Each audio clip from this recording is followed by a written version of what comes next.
Uncanny X-Men 134, the Dark Phoenix Saga. It's about to explode. Let's dive in.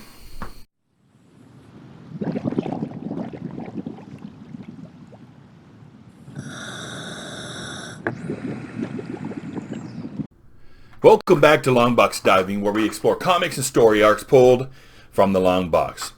Uncanny X-Men 134.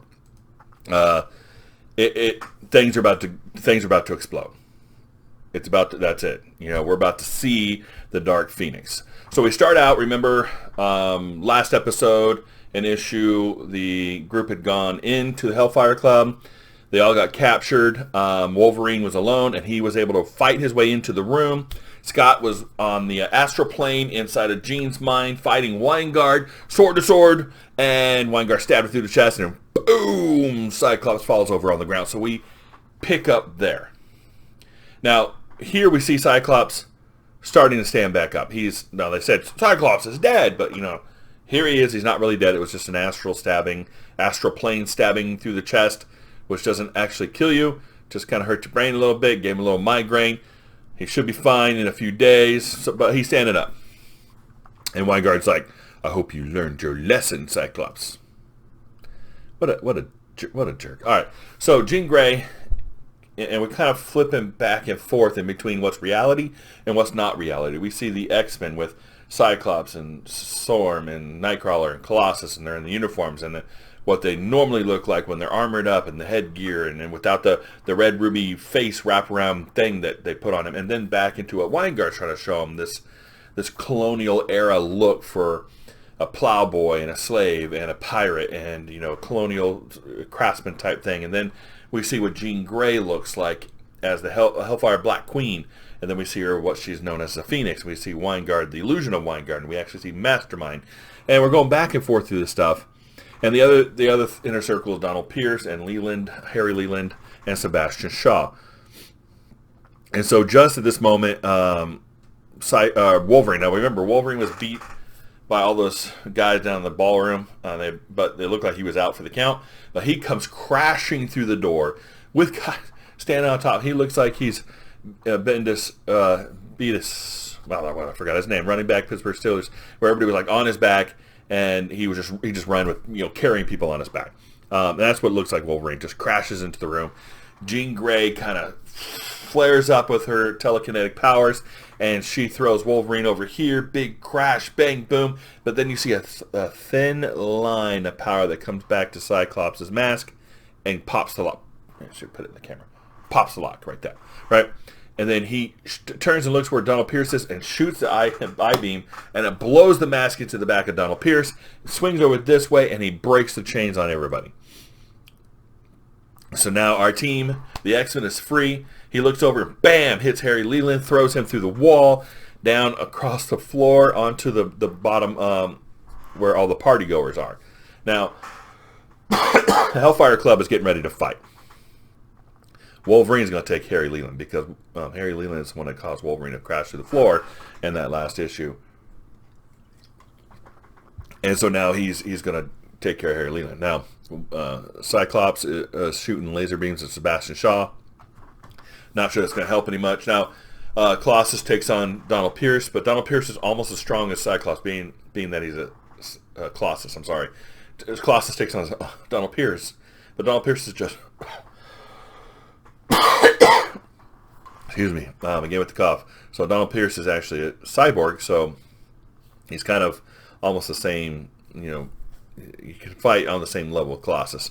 So Donald Pierce kind of jumps down the hole, and the group jumps down a hole after him.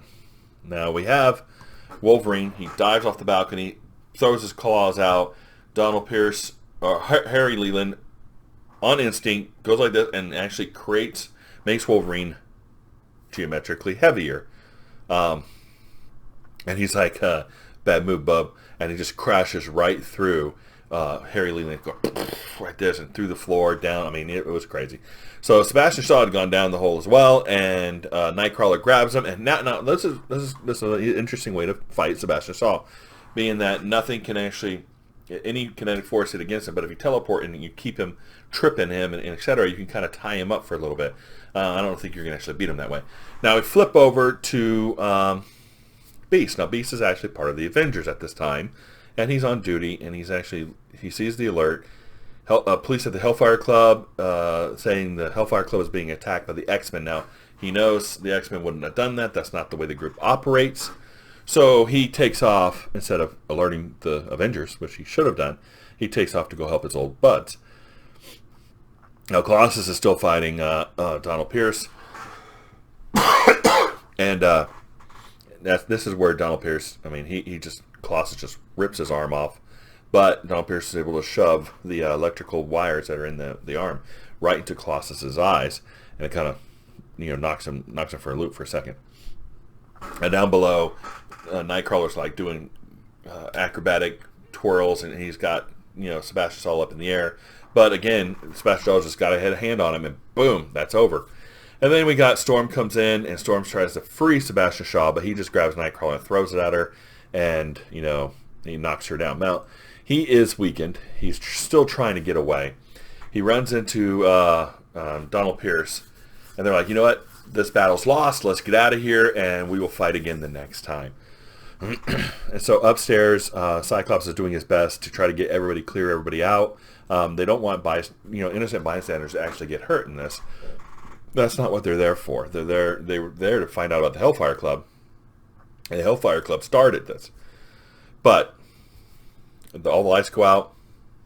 Wolverine and Cyclops are together. Well, he goes like, hey, Wolverine, go over there, see if you can help Nightcrawler or Storm. I'm going to go find Jean and see if I can help her. Okay, so Jean stands. No, this is the word bubbles in here. It's just, she stands motionless, a shadow among shadows, feeling dark fire consume her soul.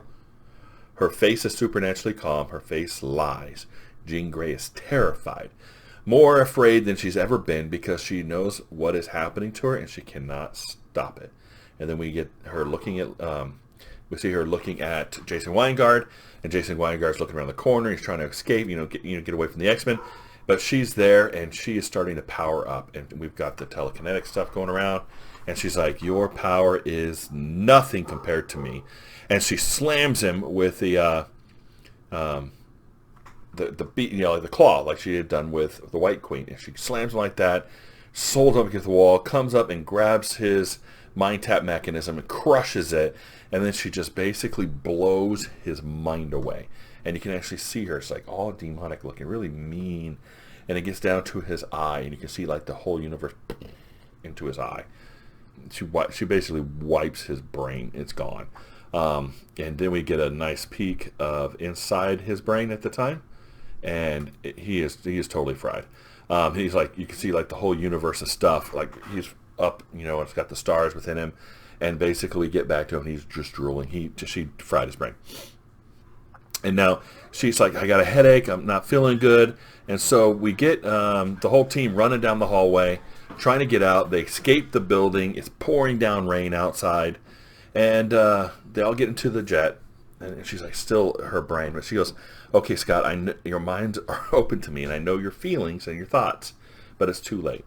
So what's happening to her is too late. It's gone too far. There's nothing they can do to stop it. And then she's like, hear me, X-Men. No longer am I the woman you knew. I am fire and life incarnate now and forever. I am the Phoenix. And boom, she blows up the jet. And so she's got the red hair flipping everywhere. She's got the red suit with the gold leggings and the gold sash and the gold Phoenix on the chest. The whole 9 yards. It is done. It's over with. Phoenix is here. Phoenix is born. Yeah. So they don't fight the Phoenix yet. I think that's the next issue. But Phoenix is here. Weingard got his just desserts. His brain fried. The Hellfire Club, most of them were able to escape. The X-Men are together, and now Beast is going to be entering the picture soon. So far, so good. Art's great. No issues this comic. No issues with the issue. All the art is great. Writing's great. This has been a great story so far. I'm really enjoying this. So if you enjoyed this, please like and subscribe, and we'll see you here next time in the Long Box.